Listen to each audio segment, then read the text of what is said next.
Hi, Assalamu alaikum, Namaste, Sat Sri Akal. My name is Farheen Khan and you're watching the Azeeza Show. Last week we had a chance to talk to some really great youth about their voice and in particular the magazine My Voice. This week I'm really excited to share, to have a conversation with someone who I believe is very inspiring.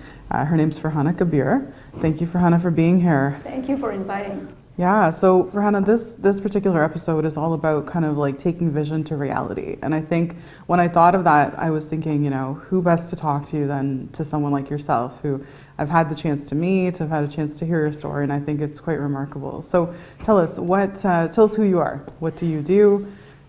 My name is Farhana Kabir and I own 2 companies. They're all dedicated to women, so it's for Deservia, Realty, and Financial Corporation, and it's for women by women because you deserve it. And I started in 2013. Okay, and what was your, tell us where you grew up, what your, what your story was, and then we'll kind of talk about your organization more. I think it's all led to my organization, wherever I grew up. I grew up in Bangladesh, and I grew up with 6 sisters other than me, and 2 brothers, so 9 siblings. And my mom was widowed I was very young when my father died. But I grew up with a very inspiring and beautiful woman around me. My mom was my believer in doing whatever I do. In our culture, you know, that women are not doing businesses that time, like 20 years ago. So I thought she actually encouraged me from my 16 years old, saying that whatever I wanted to do, she inspired me. For her first time when I was 16, I wanted to do my clothing company. She actually gave her last, you know, Eid, when you have Eid al-Adha, we have a sari, so she had $2,000 left, and she actually gave me that to create my first company. I didn't know much of marketing or something, but I broke even. A couple of years down the road, I came here, and I started in Montreal in fashion designing. And I think it was not knowing what is entrepreneurship. I just wanted to be a fashion designer. I guess that led me to be an entrepreneur. And entire education about what is entrepreneurship in this country. So, and that led me to create being a real estate agent. I met my broker owner, first lady, who inspired me. I'm very fortunate to have women around me. She was the first woman who owned a Remax, and she actually encouraged me to become a real estate agent. And she actually catered to me as like I'm her daughter. So she actually gave me a lot of education about real estate. I had no idea what real estate was. Yeah, I was going to ask you, how did you move from like fashion design to real estate? So when I came from Montreal to here after 1.5 years, I went to work in Square One. And then my sisters and we went to Royal LePage, one of a seminar to become a real estate agent. I didn't know what was it. And then a financial advisor, I've been there. So I was doing both at the same time. So, but my heart told me to go real estate because I met my mentor and she seems very inspiring. And she was like literally catering to me as her child. So I said, okay, I'll do that. And that was the first test of real estate. And I asked her, she said, what do you want to do? I said, I want to open a fashion designing company. And she said, actually, Farhana, just do a real estate. It's the least expensive way to make money. You're on your own, but you have the umbrella of a great company, and we'll support you in every single way. Then you understand how to do the business. And from there, you can make your money, and you can open whatever you want when you have a financial abundance.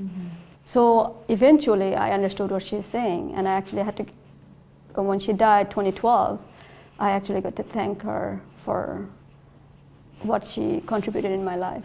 So I'm really fortunate in that way. So, you know, you said you came to Montreal to do fashion designing. Right. What was that process like for you to get here? And what It made you wasn't decide to come to Canada? Oh, it's my mother because my brother actually brought my mom here to see how it is, the country.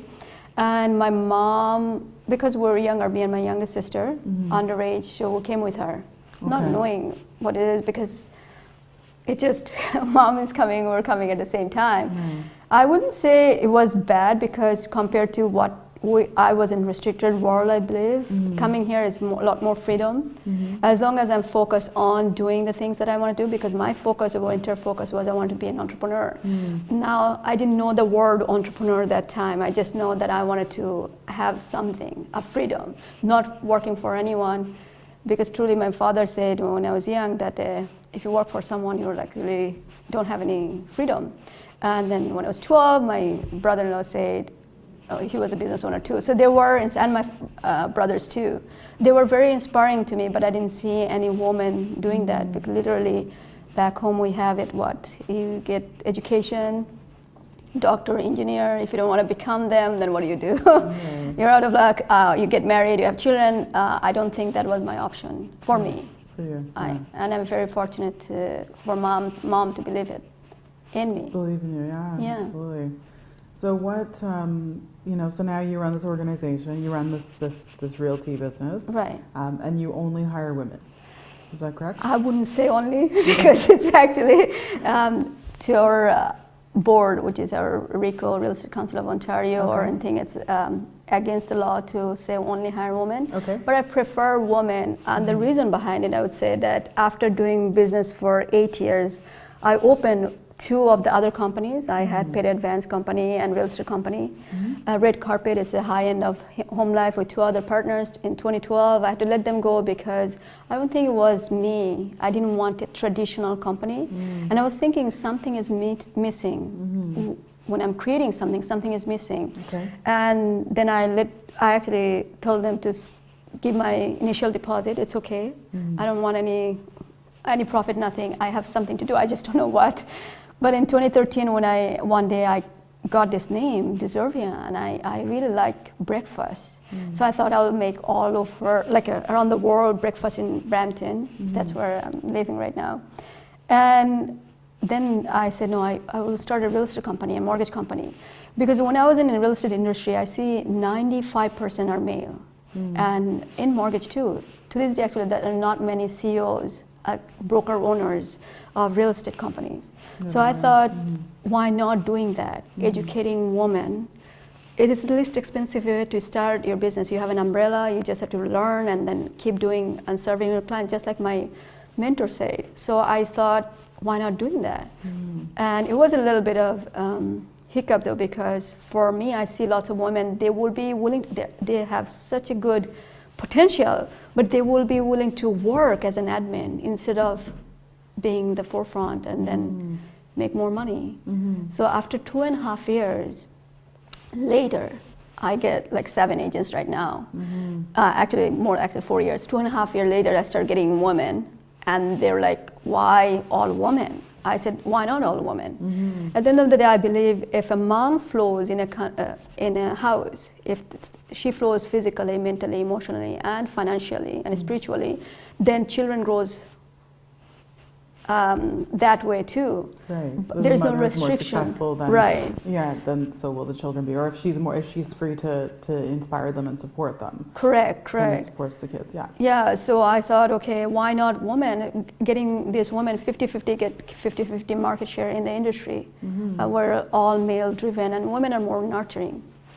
Very nurturing. They don't really, I wouldn't say man doesn't either. They do care about the transaction, very few, but when I work with women, they only care about the people, and they're in the transaction. It's not about the money, it's not about, they just want to say that if they can assist or empower those buyers or sellers or whoever, business owners, to make more out of their transaction instead of just looking for one commission or something.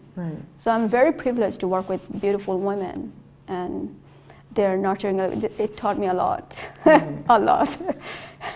And how long has it been since you've been doing this? I've been in this industry for 13 years, a little bit more than 13 years, but I am, as a broker, I've been for 4 years now, and this real estate company and mortgage company, because we do also mortgages. We see the best of the both world.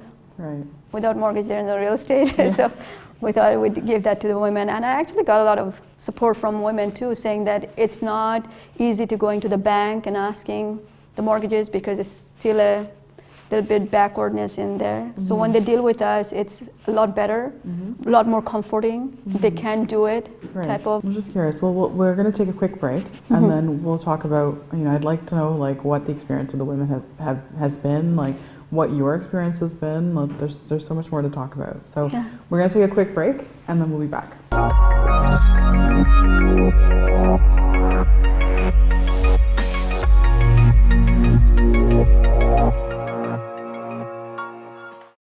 Hi everyone, welcome back to the Azeeza Show. This is Farheen Khan, and with me is Farhana Kabir, CEO of Deservia Realty and Financial Corporation. So we were just talking about your story, and I think the fact that Farhana, you've come here,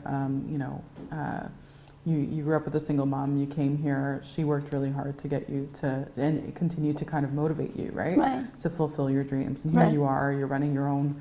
You're a mortgage, you're a broker owner, and you're employing all these wonderful women. So how do you manage day to day? What keeps you motivated to keep going?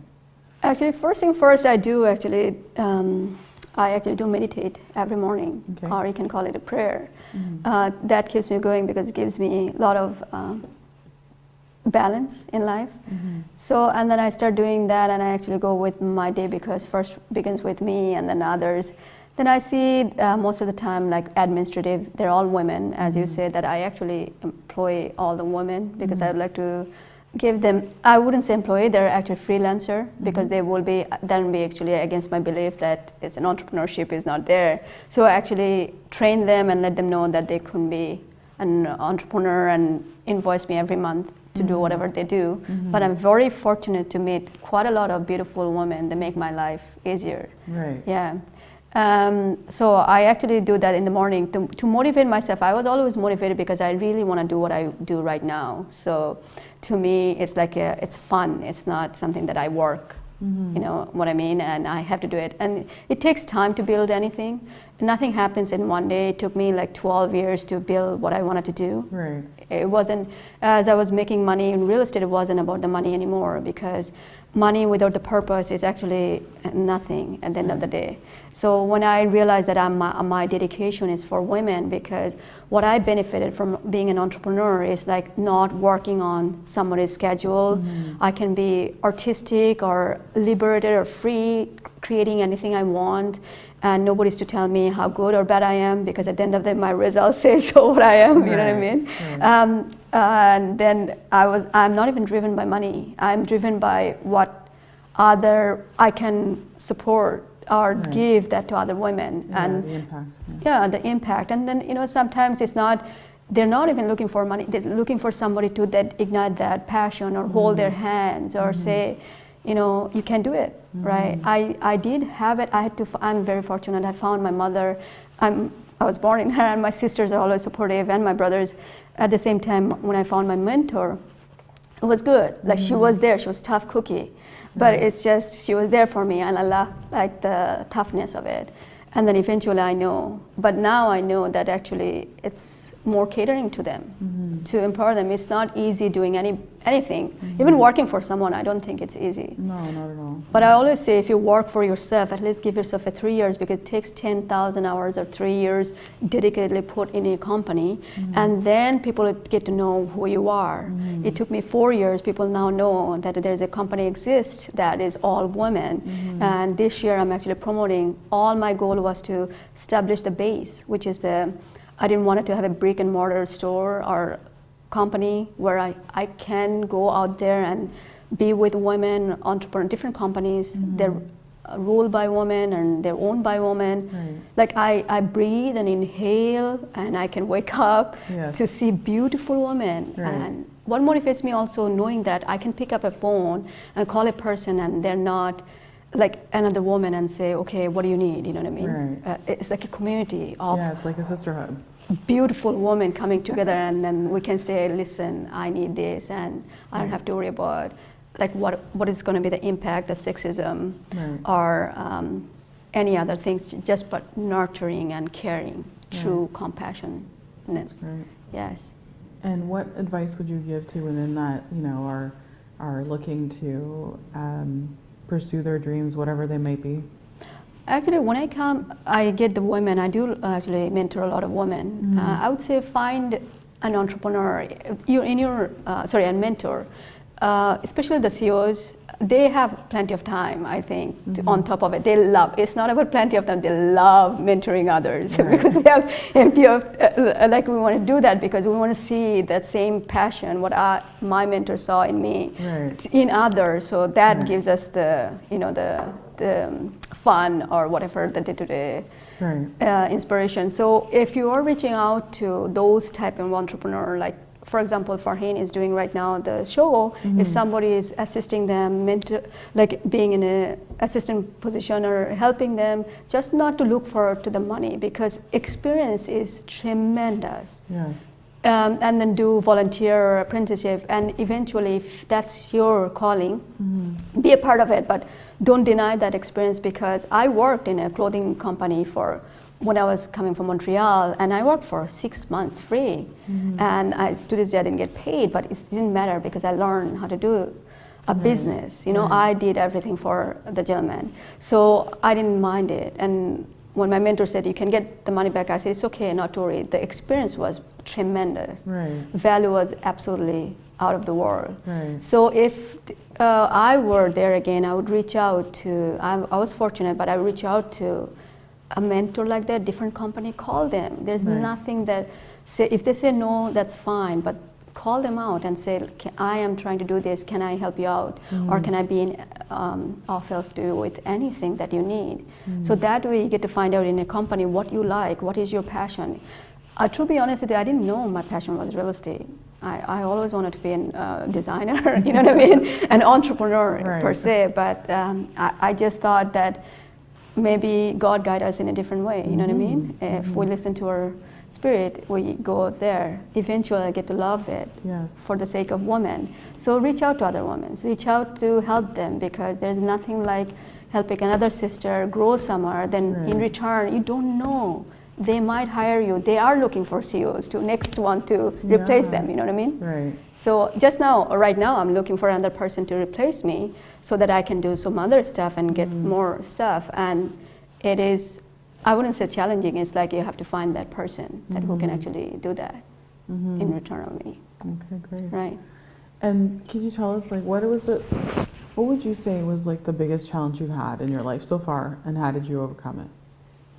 I would say biggest challenge would be not knowing what I was here to do in the purpose of life. Yeah, and then also whatever I was going through is you see a lot of male-driven industry, and I was in specifically one, even though I'm in the tomboyish world. But I was thinking that there's not much nurturing and mentoring, and people operating from very lack. It's not that they wanted to reach out to another person. When I was doing my business and growing in business, people are looking for like just a temporary right now, and not enough support, I would say. But right now, like from 2013, especially for women, it just shift was tremendous. It was a perfect timing for me to open the company too. Before it wasn't. It was always like if I go somewhere, they will always ask me, am I the administrative assistant? Never a CEO, you know what I mean? Because it was not there. Now you go there and another person can appreciate that, saying, no, you have it. They will make a mistake, but it's okay, you know what I mean? So women were not accepted in many different positions. I know I do have it. In a bank, still they have that stigma, but we have to actually transform that in a better way. Right. so that, for women to get loan, they are able to do that, do the business. Right. I think a lot of banks, as like BDC and everything, they're actually helping changing the structure because of women. There's a lot of women coming out. Okay. So I think I miss that, the support of women. Right now, we have so many tremendous, beautiful women, entrepreneurs and CEOs, but that time I didn't. I just have one or two. Like, I really have to Right. seek for it. You had to look for it. Yeah, the answer or the education about what I wanted to do, and as an entrepreneur, how do I go about it? It's not a cutthroat. We can't do it. Like as a woman, I don't think we grew up in a world where we cutthroat and it's business is business. You know what I mean? Right. It's more like a creation, like when you create a food or a child. So it's just like that. Right. So I wasn't around many of them. Now I see a lot more there coming out. So that was a challenge, I think. But it's all good. I think it taught me a lot, a lot. So what? I know you and I have had conversations about this like really huge vision you have in the long run. What can you share that with us? Yeah, I always wanted to do, like, my goal is to actually mission in life. I think 180 million women transform their lives. Amazing. I don't know how, but I always believe in God, and I think it's when the time is right, it'll happen. But I think it's already happening. It's slowly, all the sisters are coming out, all the women are coming out and supporting each other. So I'm in a happy place, I think. That's my mission. It's remarkable how much you can like influence somebody's life just by doing something very simple, right? True. And like you're employing a bunch of these women, and who knows where they end up, after you as well, and how many lives they touch too. So I think it's already happening. Yeah. We met like that too, right? Yeah. You were an inspiration too. I talk about you all the time, truly. Sweet. Your story is like remarkable, and I'm glad that I met you. Well, thank you. I appreciate that. I think that when I talk about my story as well, it's just about trying to inspire other people to share their stories, right? True. We We all go through struggles. We all go through difficult times, and we do our best to try to remain resilient, right? Right. In my case, it was just for me, it was like, well, how do I keep going? Supporting my family and trying to make a difference in the community, and all of those pieces were really important to me. And you're right, the thing about the purpose in life, like that's so important. It's like, I'm so grateful that I had the chance to figure out what exactly I was meant to do, and that's basically what I continue now. But it's just like every day, my intention is to, like yours, is to be able to make impact in people's lives, right? Yeah. It's not about the money anymore. It's about trying to just make a difference. And I find personally that when I have that intention, then God takes care of me too, right? True. It's not about that. I don't have to worry. Absolutely. Yeah. Absolutely. And it's good to be in that place, isn't it? Yeah, absolutely. And it's not to say we haven't been through difficult times, right? Absolutely. We've been through our struggles as well. So yeah. Yeah. So question for you. Last few seconds. What if you can share maybe some advice that you have, any sort of last words to the women that are watching the show, what would you tell them about wanting to fulfill their dreams? I would say keep your score good. It's very important. To create a business, most of the time you have 5 things you have to do. Use other people's knowledge, use other people's income, just like you would be using a accountant and a mechanic to create your, take care of your car. So I would say use other people's knowledge. Why do you have to work hard? Work effortlessly. So use other people's knowledge, other people's money, in a sense. Like when you have your credit good, then you can have a line of credit and you can establish your business. And there's a lot more way, the very simplistic way you can actually do the businesses right now. And government has so much support right now going on. So reach out to that. Find out what you wanted to do. Reach out to mentors or any entrepreneurs, female that you like, or male, it doesn't matter. You like their position, what the business is all about, then just go from there. Ask them if I can be of help to you or be a support to you, and go from there. It'll come. Perfect. Well, thank you for being on the show, Farhana, and hopefully you'll continue to make the impact that you are. So to our viewers, thank you for watching. As Farhana said, you can make your vision into a reality. It's just a matter of finding the right mentors and the supports that you need. Sometimes it's difficult. We all go through hard times, but we can certainly be resilient and make the most of our lives and try to make impact. Until next week, take care. See you.